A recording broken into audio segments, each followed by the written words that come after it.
All right, let's talk about what you should be looking for when you purchase an existing business.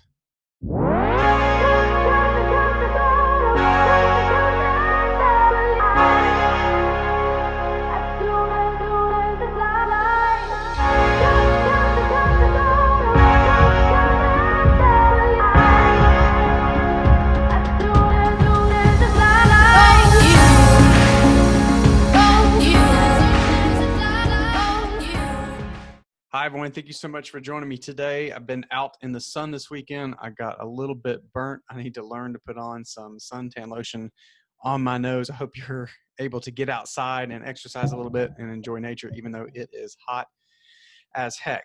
This week, I got an email from a potential client who's looking to purchase a $2.8 million business.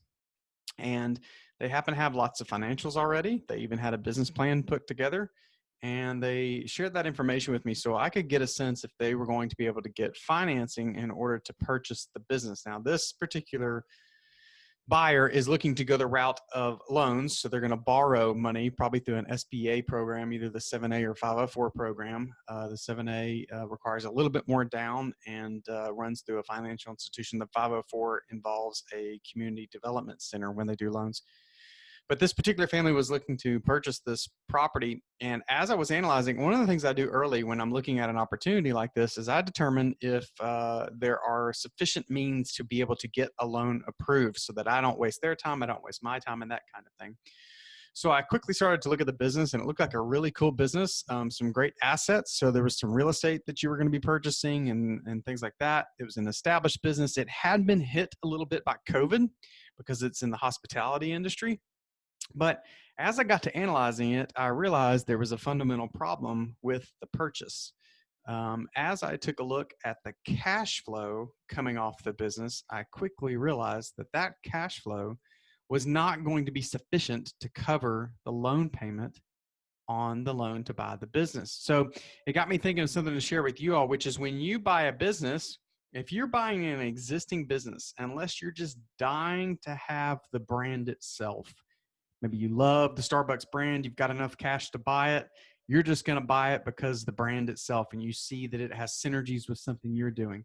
There are lots of reasons to buy a business, but the main one that I think most entrepreneurs should think about is when you buy a business, you should be buying an existing cash flow, particularly one that can already afford to pay for its own finance your purchase, right? So, if it were closer, the numbers had been closer, I wouldn't be as worried for these buyers. But in this instance, the cash flow the business was putting off did not impress me, was not going to be able to make the loan payment. And a matter of fact, when I think about that, when compare the cash flow, when compared to the purchase price, I realized that this buyer, excuse the Dave Ramsey term, is getting fleeced. They're getting it's a terrible purchase unless the assets were just so much worth more. So went back to the buyer and told them, I don't think this is a viable loan. Matter of fact, I'm not sure you should make this purchase because the cash flow coming off is not sufficient, and it is not sufficient enough to make the loan payment.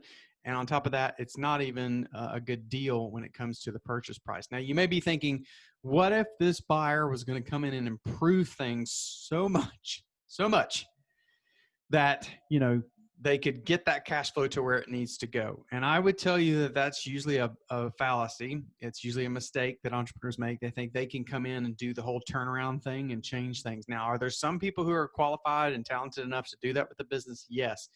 If that's the case, if you're doing a turnaround situation, you shouldn't be paying a premium like this buyer for the business. You should be paying a huge discount for the business because it's going to take your time and energy to turn it around. And if you think about when you turn around a business, where you're turning it around to, you're turning it around to positive cash flow, right? So this all comes back to the reason you should think about buying a business, if you're going to buy an existing one, is you should be buying some level of existing cash flow so that it can support itself and you as an owner can take a draw out of that business, because otherwise all you've done is buy yourself a job.